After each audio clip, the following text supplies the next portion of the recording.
Friends, good morning to all of you. जैसा कि हम लोग पार्ट 14 में एक क्वेश्चन आप लोग को दिए थे 21 नंबर, बना हो तो ठीक है। हालांकि आप लोग कमेंट बॉक्स में उसका सॉल्यूशन शायद नहीं भेजे हैं या आंसर नहीं भेजे हैं, खैर कोई बात नहीं।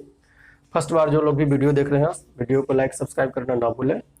क्वेश्चन कहता है, इसमें आप लोग को समझा चुके हैं, अगर आप लोग बनाए हुएगा तो उसका आंसर नन ऑफ दिया जाना चाहिए, क्योंकि कहता है कि एक कामगार सालाना 1,05,000 कमाता है। यदि उसे 60,000 के ऊपर की आय पर आय के 20% कर के अतिरिक्त रुपया 1,000 अदा करने पड़ते हैं, तो उसे कुल कितना कर अदा करना होगा। पहले टैक्स के बारे में समझ लीजिए। जब भी सरकार अगर लगाता है 3 लाख 5 लाख टैक्स माफ, अर्थात अगर मान लीजिए 5 लाख आप रुपया कमाते हैं एक साल में, तो आपको कोई टैक्स नहीं देना होगा। अब अगर 5 लाख से 5.5 लाख कमाए, तो बहुत के दिमाग में रहता है वो 5.5 लाख का अगर 10% टैक्स देना है तो 10% नहीं। याद रखें इस चीज को, अगर 5.5 लाख आप कमाते हैं, 5 लाख फिक्स है कि उस पर कर नहीं लगेगा तो नहीं लगेगा। हाँ, अब 5 लाख से जितना भी ऊपर कमाइएगा उसी का आपको 10% 20% जो भी सरकार लेती है उसको देना पड़ता है। अर्थात 50,000 एक्स्ट्रा कमाए तो 50,000 का 10%, 2 लाख एक्स्ट्रा कमाए तो 2 लाख का 10%, वो 5 लाख का कभी भी आपको नहीं लिया जाएगा, याद रखें। उसी तरह से यहाँ पर क्वेश्चन है कि कमाई इसने किया है 1,05,000 और फिक्स किया गया है 60,000 पर, मतलब 60,000 पर 1 रुपया भी आपका टैक्स नहीं लगेगा। उससे ज्यादा जितना कमाएगा उसका 20% देना होगा इस क्वेश्चन के थ्रू। तो 1,05,000 में से 60,000 घटा दीजिए, अर्थात इसमें अब जो बचेगा कितना बचा, 45,000। इसी का आपको 20% कर देना होगा और साथ ही साथ 1,000 और अदा करना होगा। तो क्या करें हम लोग, प्लस कर देते हैं 1,000। अब ये निकालने जाइएगा आप लोग 5, अर्थात यहां पर 9,000 और 1,000, टोटल आपका कर जो होगा वो 10,000 रुपया होगा। ऑप्शंस में कहीं नहीं है, इसीलिए हम बोलते कि इसका आंसर क्या जाएगा, ई जाएगा। अब नेक्स्ट क्वेश्चंस हम स्टार्ट करते हैं, ठीक है। क्वेश्चंस नंबर 22 में कहता है कि यदि कर्मचारी का वेतन 12,000 रुपया बढ़ा दिया जाए तथा आयकर की दर 12% से 10% कर दी जाए, तो इसका परिणाम यह होता है कि जितना वह आयकर पहले देता था उतना ही अब देता है, तो उसकी वर्तमान आय कितनी है। ऐसा केस में आप लोग क्या करें कि कोई भी एक कांस्टेंट वैल्यू एक लाइन में बनेगा। जिसे मान लीजिए उसका आय ए था और यहां पर कहता है कि दोनों कंडीशंस में 20% छूट है, मतलब वो अपने आय का केवल 80% ही कर के रूप में देगा, जितना भी उसका परसेंटेज होगा। तो 80/100 और पहले क्या लगता था 12%, तो 12/100 और ये बराबर है कितना, जब 12,000 इसकी सैलरी बढ़ गई गुने 80/100 10/100। ये 80/100 इसलिए कर रहे हैं कि 20% कर मुक्त है, अर्थात 80% तो देना होगा। अब इसको आप सोल्व करके देखिए कितना इजी वे में बनता है। ये तो कटेगा ही, ये 100 से 100 कट जाएगा, मतलब 12A माइनस 10A बराबर कितना, 1,20,000। इसलिए A बराबर 2 से कटेगा, अर्थात 60,000। इजी है। तो अगर मान के भी बनाना पड़े और एक लाइन में 2 लाइन में बनता है तो आप मान लीजिए, उसमें कहीं भी संकोच न करें। ये सब नहीं पढ़ाया करते थे, लेकिन लगा कि नहीं बच्चा को ये सभी पढ़ा देना चाहिए ताकि कहीं से भी कोई प्रॉब्लम्स उसका छूटे नहीं एग्जाम्स में। नेक्स्ट देखते हैं हम लोग। क्वेश्चन नंबर 23 में कहता है कि 2 विद्यार्थी एक परीक्षा में शामिल होते हैं। एक छात्र को दूसरे से 9 अंक अधिक मिलते हैं और उसके अंक दोनों अंकों के योग के 56% है, तो उनका प्राप्तांक क्या है। यहां भी मिसिंग है, यहां भी अगर हमको या तो कुछ मानना पड़ेगा, नहीं तो ऑप्शन से आप आराम से बना सकते हो। देखिए कैसे ऑप्शन से बनता है। सबसे पहले तो जब 9 का डिफरेंसेस कह रहा है, देखिएगा सब में 9 का डिफरेंसेस है, सब आंसर हो सकता है। अब जोड़ने पर वो क्या होना चाहिए कि 100 से भाग लगे, कुछ ऐसा कटना चाहिए। तो अगर हम देखते हैं इन दोनों का योग कितना, 3 और 2 5 और 4 3 7 75, 100 से कटने के करीब में है।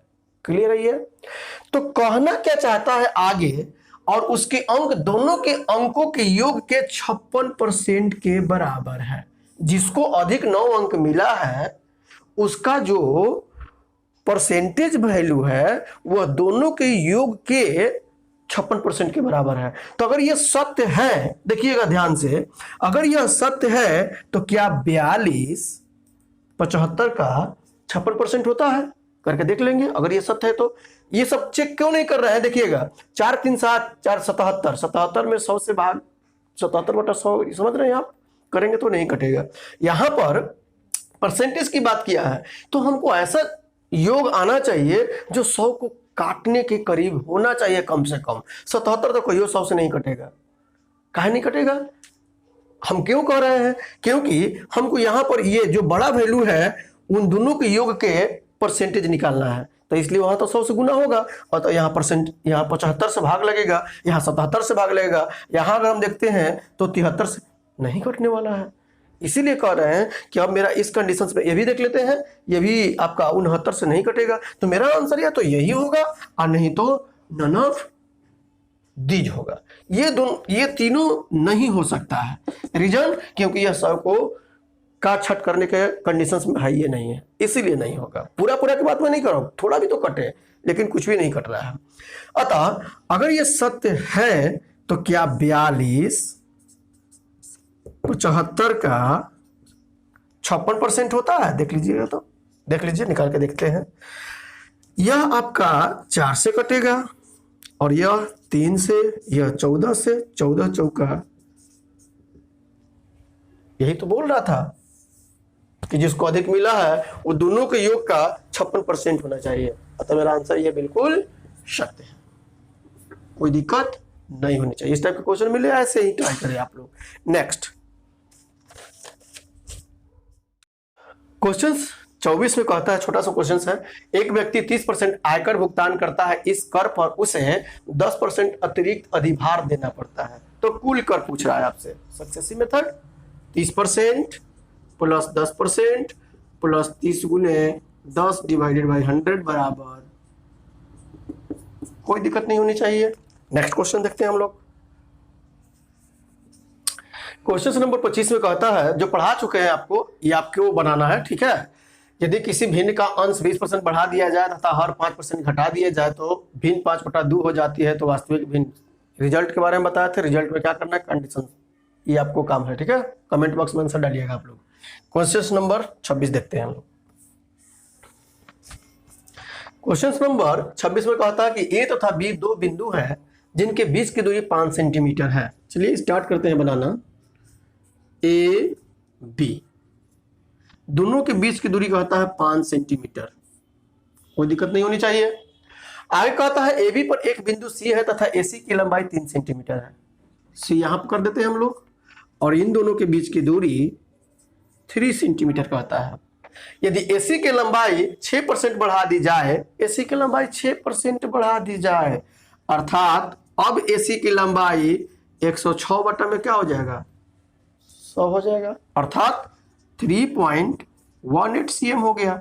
और इधर बढ़ेगा तो इधर घटेगा, यहां से यहां 2 था, अब इसमें तो कमी आई, इसमें कितना कमी आ गई, कमी इसमें आ गई। अगर इधर बढ़ेगा तो इधर कम होगा, इधर से लेना है। अब क्या कहता है, तब बढ़ा दी जाए तो सीबी की लंबाई कितने % घट जाएगी। 1.8 घटा है, परसेंटेज पूछा है, टोटल सीबी की लंबाई 2 थी, बट कर लेते हैं, इसका परसेंटेज वैल्यू निकाल लेते हैं।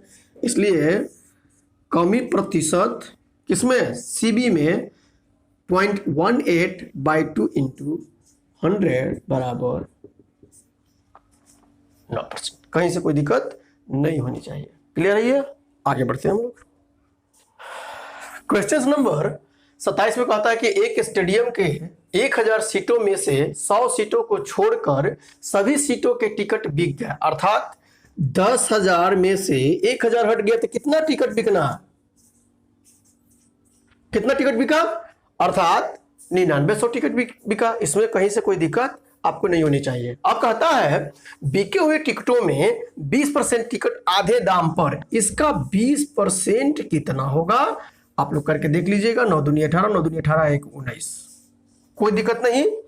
आधे दाम पर, अब कितना दाम है हमको नहीं मालूम है, अभी इस लाइन को छोड़ेंगे, आगे बढ़ेंगे। दाम पर तथा शेष टिकट 20 रुपए के पूरे दाम पर, देखिए पूरे दाम पर मतलब पूरा दाम उसका 20 रुपया रखा गया था, अर्थात इसमें 10 से गुना करेंगे हम, और इसका 20% तो शेष बचा 80%, अर्थात 9 8 72 के 2, 9 8 72 और 7 79, जोड़ के देख लीजिएगा दोनों, आपका 9,900 आना चाहिए। इसको 20 रुपये में, कोई दिक्कत नहीं होनी चाहिए। 10 रुपया 20 रुपया, तो क्या पूछा है आपसे, तो बिक्री से कुल कितनी आय हुई, क्या दोनों को गुना करके ना जोड़ लीजिएगा, हमको पूरा विश्वास है आप जोड़ लीजिएगा। नेक्स्ट क्वेश्चन नंबर 28 में कहता है कि सेब के मूल्यों में कमी के कारण एक व्यक्ति 1 रुपया 25 पैसा में 3 सेब की जगह 1 रुपया में 3 सेब खरीद सकता है, अर्थात कुछ है नहीं इसमें। 1 रुपया 25 पैसा के जगह अब उसका वैल्यू 1 रुपया हो गया, तो प्रतिशत कमी कितना, 0.25, और इससे भाग कर देंगे हम लोग गुने 100, अर्थात 20% की कमी हुई। कोई दिक्कत नहीं होनी चाहिए। नेक्स्ट क्वेश्चन नंबर हम लोग 29 देखते हैं। कहता है कि एक विद्यालय में एक वर्ष 10% छात्र बढ़ जाते हैं, दूसरे वर्ष 10% छात्र घट जाते हैं और यही क्रम चलता रहता है। यदि सन 2000 में छात्रों की संख्या में वृद्धि हुई हो तो सन 2003 में छात्रों की संख्या सन 2000 की तुलना में कितने % बढ़ा या घटा। तो सन 2000 में अगर हम स्टूडेंट की संख्या 100 माने, अब पहला बार 10% बढ़ा है तो 110/100, फिर 10% घटा है 9/100, फिर 10% बढ़ा है, हो गया 2003, और ये हो गया 2000, 2001, 2002, 2003। अब काट के देख लेते हैं हम लोग। 121 गुने 9 डिवाइडेड बाई 10 बराबर 9 एकम 9, 9 दूनी 18 और 9 1 10, ठीक है। अब टोटल इतना मेरे पास 100 था, अब हो गया 108.9, तो वृद्धि हुआ है, इसलिए प्रतिशत वृद्धि बराबर 8.9%, 8.9% आपका दिया हुआ है। ओके, नेक्स्ट क्वेश्चन नंबर 30 में कहता है कि किसी परीक्षा में 73% उम्मीदवार मैथ में पास हुए, 70% जीके में और 64% दोनों विषयों में पास हुए, ठीक है। Number of A union B याद होगा, तो number of A union B equal to number of A plus number of B minus number of A intersection B. अगर कोई फर्स्ट बार देख रहा है तो जाकर के बिल्कुल देखिएगा, सेट थ्योरी अलग से पढ़ा हुआ एकदम बिल्कुल, उसमें देख लीजिएगा आप लोग। तो इस पर तो हम लोग जानते हैं 100% होता ही है। अब इसका वैल्यू दिया हुआ है 70, देखिए ध्यान से, यहाँ पर 73% मैथ में पास, 70% जीके में और दोनों विषयों में पास, सीक्वेंस सेम है, कहीं से कोई दिक्कत नहीं होनी चाहिए। प्लस 73 फिर 70 प्लस माइनस 64। अब देख लीजिएगा आप लोग, 73 सब करेंगे हम लोग तो 79% आएगा। क्या चीज, सब पास था तो पास आएगा। तो अगर 100 में 79% पास हुआ तो कितना % फेल, 21%, 100 माइनस 79, इसलिए फेल का परसेंटेज क्या आ जाएगा, 100 माइनस 79 इक्वल टू 21% और इसी का फेल का वैल्यू 6300 दिया है, एक का वैल्यू 100 का वैल्यू, कोई दिक्कत नहीं होनी चाहिए। नेक्स्ट क्वेश्चन कहता है 31 में कि यदि आधार बिंदुओं को इस प्रकार परिभाषित किया जाए कि 1% का जो वैल्यू दिया हुआ है वो 100 आधार बिंदुओं के बराबर है, तो कितने आधार बिंदु 62.5% से 82.5% अधिक है। देखिए दोनों का अंतर कितना दिया हुआ है, अंतर देख लीजिए, अंतर कितना 20% और 1% का वैल्यू कहता है 100 है, तो 20% का वैल्यू ना निकाल लीजिएगा, कुछ ज्यादा तामझाम नहीं करना था। नेक्स्ट नंबर 32 में कहता है कि एक निश्चित तारीख पर दो देशों के बीच खेले गए सभी एक दिवसीय मैचों में पाकिस्तान की इंडिया के मुकाबले सफलता दर 60% है। वे इंडिया से अगले 30 एक दिवसीय मैच में लगातार हार गए और उनकी सफलता की दर गिरकर 30% रह गई। इंडिया के बारे में कुछ बात नहीं कर रहा है, जो भी हार जीत हो रही है वो पाकिस्तान के बारे में, मतलब उसी के रेट में कमी उमी आ रही है। सिंपल सी बात है, इसका कम होगा तो उसका बढ़ेगा, ठीक है। ये तो हम इसको